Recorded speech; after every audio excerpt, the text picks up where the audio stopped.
2020년 1월 30일, 오늘 한국 증시에 정말 역사적인, 그야말로 엄청난 하루가 펼쳐졌습니다.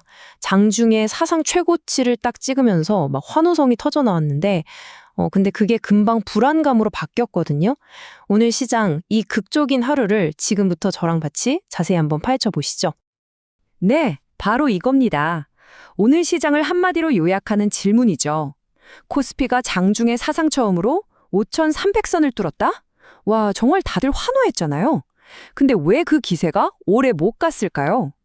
이 현상이 지금 우리한테 뭘 말해주고 있는 건지 지금부터 하나씩 짚어보겠습니다. 자, 첫 번째 파트입니다. 사상 최고치, 그리고 바로 이어진 롤러코스터 장세. 와, 진짜 말 그대로 천국이랑 지옥을 왔다 갔다 한 하루였죠. 자, 이 그래프 한번 보세요. 오늘 장이 얼마나 정신없었는지 그냥 한눈에 딱 들어오죠. 장중 최고점이 5,321포인트, 이걸로 새로운 역사를 썼는데 마감은 5,224포인트였습니다. 이게 무슨 말이냐면요. 무려 100포인트 가까이 올랐던 걸 다 반납했다는 얘기예요. 물론 종가 자체도 사상 최고치긴 한데 와, 이 엄청난 낙폭, 이게 시장의 불안감을 그대로 보여주는 거죠. 자, 그럼 이제 이 드라마 같은 흐름을 구체적인 숫자로 한번 확인해 볼까요? 먼저 주요 지수부터 보시죠. 코스피는 소폭 오르면서 종가 최고치는 지켰어요. 근데 코스닥은 1.29%나 빠지면서 분위기가 확 엇갈렸습니다. 하지만 진짜 주목해야 될 건 따로 있어요. 바로 환율입니다, 환율. 하루 만에 13원 넘게 폭등하면서 1,440원 선을 위협하고 있거든요. 이거요, 시장에 아주 선명한 빨간불이 켜졌다는 신호입니다.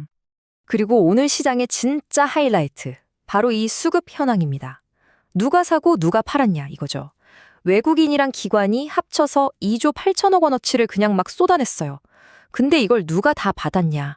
바로 우리 동학개미, 개인 투자자들이 무려 2조 7천억 원어치를 차들이면서 지수를 온몸으로 막아낸 겁니다. 야, 이건 개인과 거대 자본의 엄청난 힘겨루기 한판이 제대로 벌어진 거죠. 그리고 이 엄청난 힘겨루기, 당연히 역대급 거래대금으로 이어졌습니다.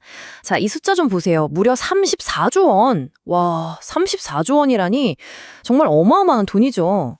지금 시장에 얼마나 많은 돈과 관심이 몰려 있는지 그냥 단적으로 보여주는 숫자입니다. 자, 그럼 이런 숫자들 뒤에는 도대체 어떤 이야기들이 숨어 있었을까요?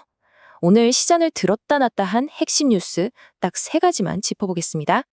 첫 번째는요, SK 하이닉스가 작년 영업이익에서 삼성전자를 앞질렀다는 소식입니다. 와, 이건 진짜 대단한 사건이죠? 특히 인공지능, AI 메모리 시장의 왕이라는 걸 제대로 증명하면서 시장 예상을 훌쩍 뛰어넘는 실적, 이른바 어닝 서프라이즈를 기록했습니다. 자, 그리고 두 번째, 트럼프 대통령이 한국산 자동차 같은데 관세를 더 매길 수 있다고 언급하면서 수출주에 대한 투자 심리가 그냥 순식간에 얼어붙었어요. 그리고 마지막으로 방금 보셨던 그 역대급 거래대금 덕분에 증권사들 실적 전망치가 슬금슬금 올라가고 있다는 그런 소식도 있었습니다. 자, 그럼 이런 큰 뉴스들이 각각의 산업 그리고 종목들에는 구체적으로 어떤 영향을 미쳤을까요?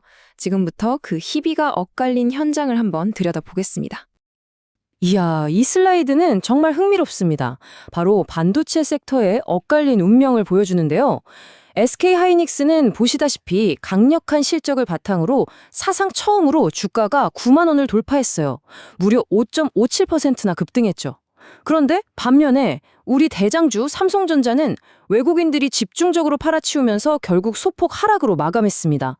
같은 반도체인데도 분위기가 완전히 달랐던 거죠. 그리고 바로 이게 그 관세 리스크의 위력입니다. 우리나라 대표 수출주죠. 현대차랑 LG에너지솔루션 각각 5%, 4% 넘게 주가가 그냥 뚝 떨어졌습니다. 트럼프 대통령의 말 한마디가 시장에 얼마나 큰 충격을 주는지 아주 명확하게 보여주는 부분입니다. 한편 그동안 정말 잘 나갔던 바이오 섹터에서는 대규모 차익 실현 매물이 쏟아졌습니다. 특히 코스닥 시가총액 상위 종목인 HLB와 ABL 바이오, 주가 보세요.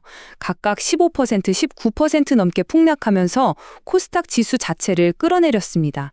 단기간에 너무 많이 올랐던 피로감이 한꺼번에 터져나온 모습이에요.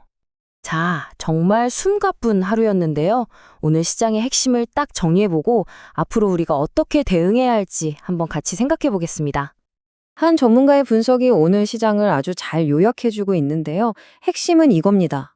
지수는 사상 최고치지만 사는 주체가 개인에 너무 쏠려 있고 외국인은 계속 빠져나가고 있다.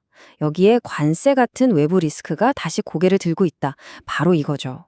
그래서 지금은 반도체라는 중심축은 계속 가져가되 변동성이 너무 커진 자동차나 바이오 쪽은 한 발짝 뒤로 물러서서 좀 신중하게 지켜볼 필요가 있다. 이런 조언들이 나오고 있습니다. 결국 시장은 다시 한번 아주 중요한 질문 앞에 서게 됐습니다. 과연 우리 개인 투자자들의 이 엄청난 힘, 이 힘이 계속해서 지수를 방어해낼 수 있을까요? 그리고 다시 고개를 든 관세와 환율이라는 이 외부 리스크의 파도를 과연 넘어설 수 있을까요? 앞으로 시장 흐름을 보실 때 이 부분을 계속 생각하시면 아주 중요한 관전 포인트가 될 겁니다.